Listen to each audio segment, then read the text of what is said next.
Messieurs, dames, bonjour. Je vous donne la cordiale bienvenue à ce premier Lounge Talk de Swiss Badminton. Dans ce nouveau format, on traitera des sujets actuels du badminton en Suisse.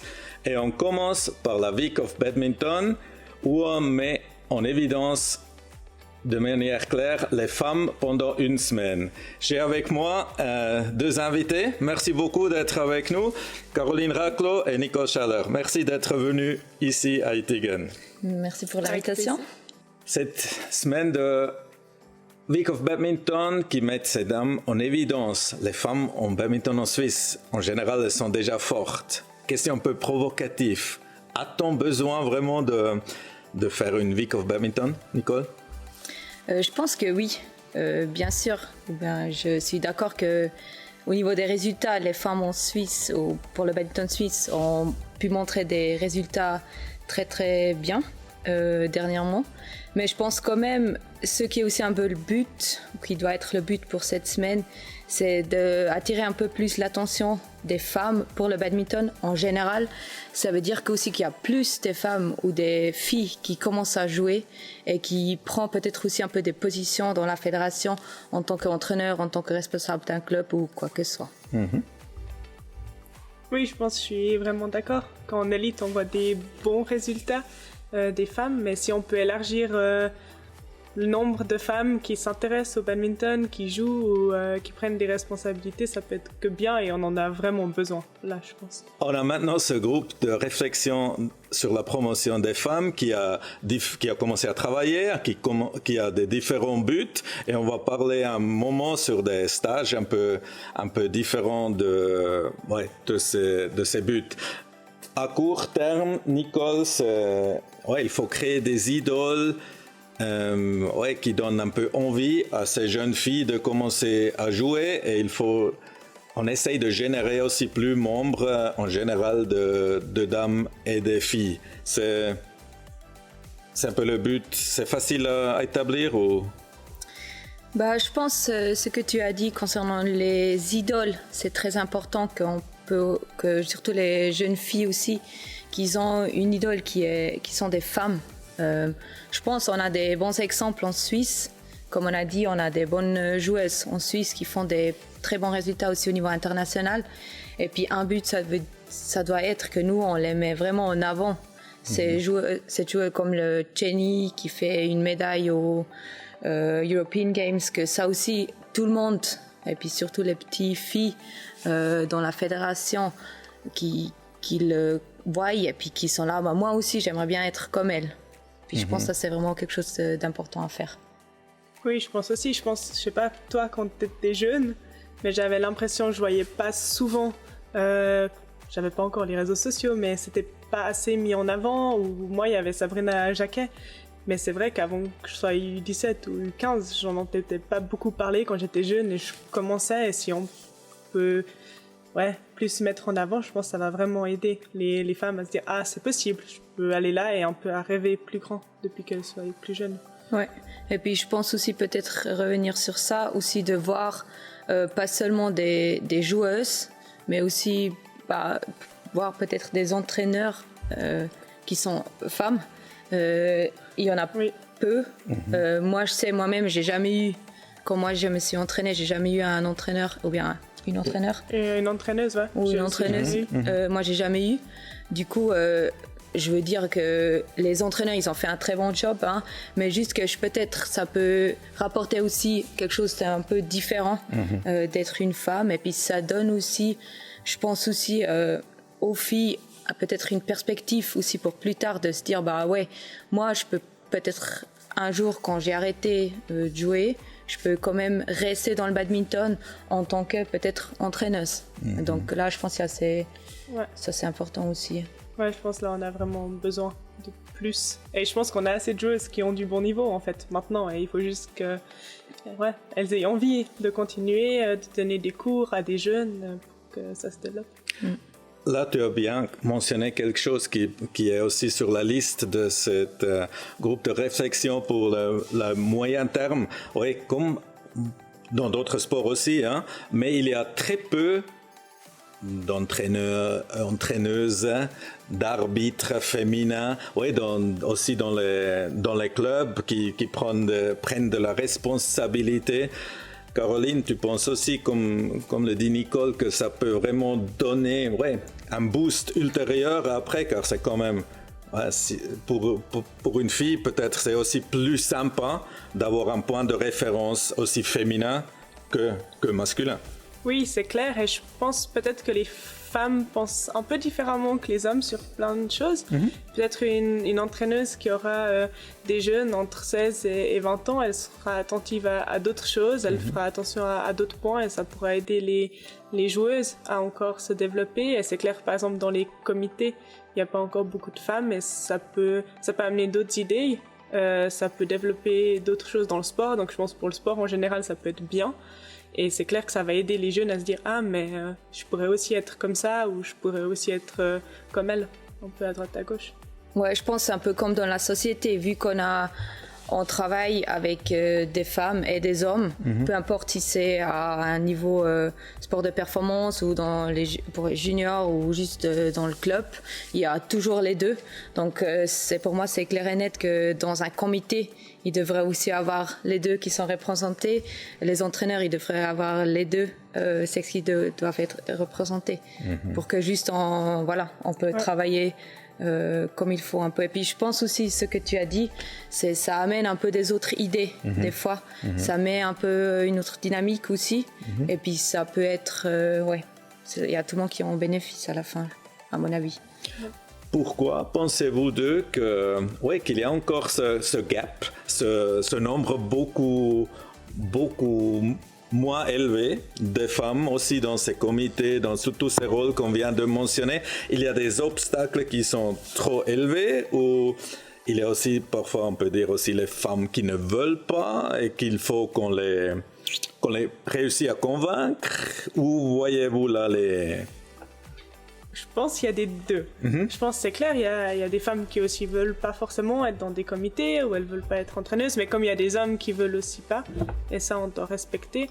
Après c'est clair qu'en termes peut-être d'opportunités, c'est plus dur, ou elles ont peut-être beaucoup à faire. Je sais pas, pour entraîneuse, tu dois entraîner plutôt le soir, donc c'est clair qu'il y a aussi la vie de famille. Peut-être que là elles se disent non, je reste avec mon enfant, ou comme ça.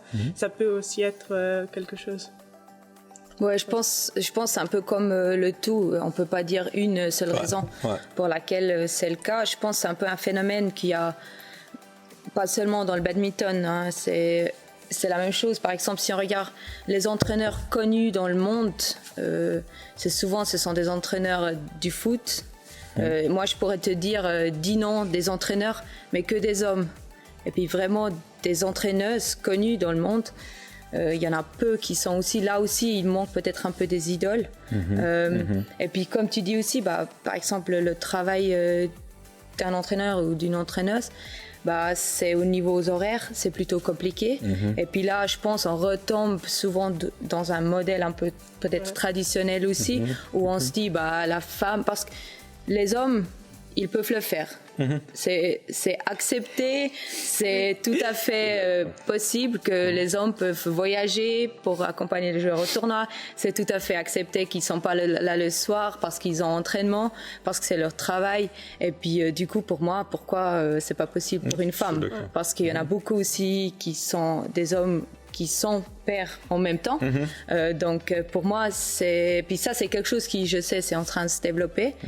Ça va prendre encore un peu de temps. Et puis je suis sûre, comme toi tu as aussi dit, c'est aussi une question de comment on veut le faire. Il y en a qui veulent pas. Et puis là, c'est sûr, on doit accepter. Mais je pense que c'est quand même quelque chose aussi un peu de la société, que peut-être il faut changer un peu comment on veut organiser un peu tout ça.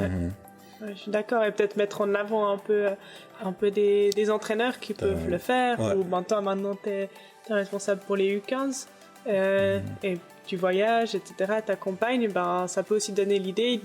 Je suis une femme, je peux aussi le faire. C'est possible, c'est pas impossible pour moi. Puis ça peut jouer avec ma vie.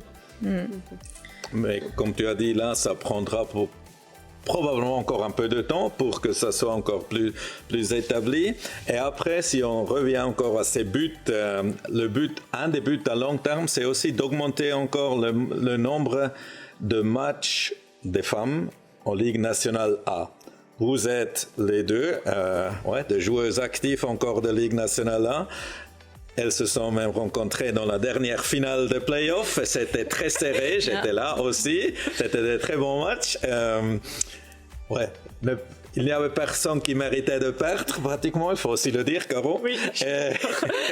Mais ce but d'avoir encore plus de matchs en Ligue nationale, là, c'est bien, ou ça serait bien, ou comment tu vois ça, Nicole? Je pense que oui, c'est sûr. Et puis je pense qu'il y a un peu l'argument qui est toujours donné, c'est que mais déjà maintenant, on ne trouve pas assez de filles qui ont le niveau pour jouer en Liga. Oui, je suis d'accord que pour le moment, peut-être il n'y en a pas, mais je pense qu'il faut juste commencer ailleurs. C'est qu'il faut donner de la place aux filles. Et puis je pense qu'une fois s'il y a de la place, il y a aussi des filles qui vont se dire, il y a 2 matchs maintenant, il y a 2 simples qui sont joués en Liga. Moi, je peux encore aller jouer en Liga, donc je continue à m'entraîner et tout ça. Donc, je pense que ça va quand même faire. Puis aussi les clubs, vu que après, si il y a il y a même nombre de matchs entre filles et garçons, c'est aussi les clubs qui peut-être vont se dire, nous, on investit un petit peu plus dans les filles parce qu'ils sont autant importants que les hommes. Ce qui est pour l'instant, je suis désolée, pas le cas. Parce qu'on met le focus sur les hommes. Si on regarde les étrangers, il y a beaucoup plus des étrangers hommes que femmes. Parce que voilà, ça vaut plus, ce qui est normal aussi qu'après on s'investit plus là-dedans. Mais je pense en faisant ça, on donne de la place aux filles. Et puis je pense ça après ça va prendre du temps, mais sur long terme, ça va faire qu'il y aura plus de filles aussi qui sont motivées, qui ont un but, et puis que ça va faire qu'il y en a plus qui jouent. Oui, pour ce que tu as dit aussi pour les étrangers, je pense avec un deuxième simple dame, ça pourrait aussi donner des opportunités pour nos joueuses de simple, de pouvoir avoir peut-être des matchs plus intéressants, où ça change plus, de pouvoir jouer contre des étrangères, parce que pour le moment, il n'y a pas du tout. Avec le quota d'étrangers, tous les étrangers sont simples hommes, et c'est vrai que pour nos joueuses, alors qu'elles ont vraiment un vrai bon potentiel, le niveau il est bon, c'est pas toujours intéressant parce que c'est les mêmes joueuses contre qui elles jouent à l'entraînement au centre national, ou bien elles se connaissent, donc ça c'est clair. Et je pense pour les jeunes, l'âge où tu as une chance d'aller jouer en Liga, c'est souvent l'âge où c'est peut-être compliqué, tu es dans l'adolescence et tout, et c'est clair que si tu n'as pas du tout ta place en Liga, ça peut être un peu décourageant, alors que si on te dit il y a de la place, tu as peut-être 16, 17, 18 ans et tu te dis je fais partie de l'équipe, j'ai envie de continuer, et ça peut aussi nous faire qu'à la fin ça soit beaucoup plus large le nombre de femmes qu'on a dans l'élite ou à un niveau de Liga. Il y avait des moments, quand tu dis décourageant, il y avait des moments dans votre chemin d'athlète que vous vous sentiez vraiment pénalisé, ou que ça sentait vraiment, vous sentez là ça serait beaucoup plus facile si j'étais un homme par exemple, ou il y avait eu des moments particuliers, ça aussi, ou... J'avoue que pour moi c'était plutôt le contraire. Ok. Alors moi j'ai beaucoup profité d'être une femme parce que déjà, ça il faut aussi dire, il faut être honnête, atteindre un certain niveau, c'est quand même plus facile chez les hommes que chez les femmes. La densité des joueurs aussi au niveau international, elle est moins élevée chez les filles. Ça fait que plus tôt, moi j'ai pu participer par exemple à des tournois internationaux où j'ai pu faire partie de l'équipe nationale que peut-être un garçon à mon âge, parce que voilà, le niveau est quand même, il y a moins d'intensité. Et puis un deuxième grand avantage que toi aussi je pense, mais surtout en simple aussi, c'est que nous en tant que femmes, ou bien moi, j'avais toujours de bons sparring. Ça veut dire que peut-être il n'y avait pas des autres filles qui avaient le même niveau que moi, mais on pouvait toujours juste mettre un homme. Et puis pour moi, le sparring, je pouvais toujours jouer contre quelqu'un qui était plus fort que moi. Ce que peut-être des fois chez les hommes, c'est plus compliqué. Parce que si tu es numéro 1 ou 2, ensuite chez les hommes, c'est difficile à trouver quelqu'un d'encore plus fort. c'est normal. Tu dois toujours aller à l'étranger ou chercher un peu des autres solutions à l'entraînement. Ce qui est pour les femmes, évidemment, plus facile. Parce qu'on peut juste mettre un homme. Et puis, de nouveau, le niveau à l'entraînement est très bien. Donc, je pense que dans mon cas, c'était plutôt... j'ai vraiment profité d'être une femme. Oui, je pense, des fois, ce qui peut être dur, c'est que t'as pas d'autres filles à l'entraînement. Donc, peut-être pendant 2 ou 3 semaines ou pendant une année au club, j'étais souvent la seule fille, donc il n'y a pas d'autres filles. Mais c'est clair que j'avais pas non plus de difficulté avec ça. Les autres gars étaient très gentils.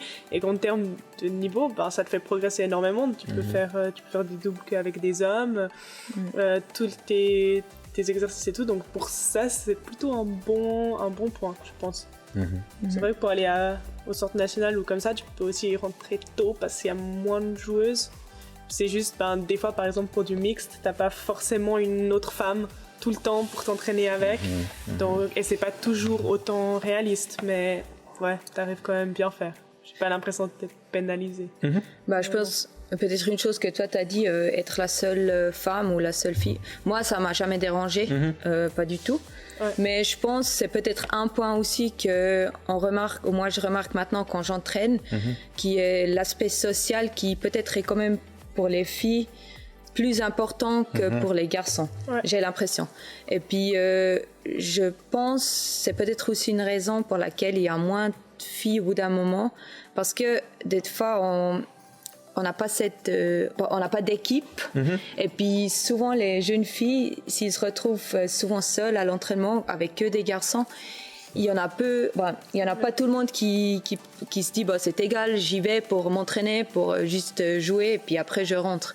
Il y en a quand même cet aspect social, je pense, qui est plus important chez les filles. Et puis pour moi, c'est peut-être aussi une raison pour laquelle il y a, à partir d'un certain âge, beaucoup de filles qui arrêtent. Si on compare peut-être avec des autres sports comme le volley, où cet aspect d'être en équipe, ensemble, avec les copines, ça vaut beaucoup. Et puis ça fait aussi que les gens, ils restent parce que ils aiment jouer, mais aussi à cet aspect social, ce qui est peut-être un peu moins le cas au badminton des fois. Ouais, je pense je sais pas, à Lausanne, pour mon expérience, il y avait un moment où on était 5-6 filles, où on avait à peu près le même niveau en U13, U15, et puis ça fait qu'au final, on était pas mal à continuer, et puis au final, il y avait Dounia et moi, on a continué jusqu'au bout, mais ça, je pense, ça nous a énormément aidé, parce que aussi, quand t'es jeune, U13, U15, t'es encore toute timide et tout, tu connais pas les autres garçons, et souvent, ils viennent pas non plus forcément te parler, et là, je pense que ça peut être très, très compliqué. Si t'arrives à créer une dynamique, t'es sûr qu'il y en a 2 à la fin qui seront toujours là en élite ou en U19. Parfait. Dernière chose, peut-être on fait une petite pub pour des jeunes filles qui veulent aussi percer, comme vous deux l'avez montré. Vous avez les deux déjà réussi de très belles carrières. Avec toi, Caroline, qui est encore active, on espère que ça continue encore sur ce chemin. Qu'est-ce que le badminton vous a donné et pourquoi les jeunes filles devaient-elles, si elles ont un certain niveau et envie, aussi essayer d'aller le plus loin possible? Je pense que ça apprend vraiment beaucoup. T'as beaucoup de plaisir, tu peux faire ta passion et c'est unique de pouvoir faire toute la journée sa passion, d'avoir ça en premier, de toujours pouvoir apprendre quelque chose. Et c'est vrai que pour pouvoir faire du sport d'élite, tu dois travailler sur toi-même, t'apprends beaucoup sur comment tu fonctionnes, ou sur écouter ton corps, sur écouter ta tête, etc. Et ça, pour la vie de tous les jours, c'est vraiment précieux, je pense.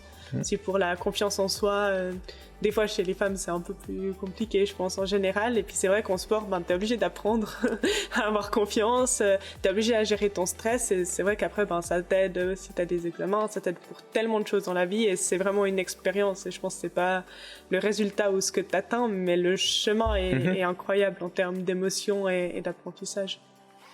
Ouais, je suis tout à fait d'accord avec ça. C'est déjà un très bon statement là. Puis, je pense, voilà. Qu'est-ce qu'il y a à dire? Je pense que le badminton, c'est le sport le plus beau du monde. Donc,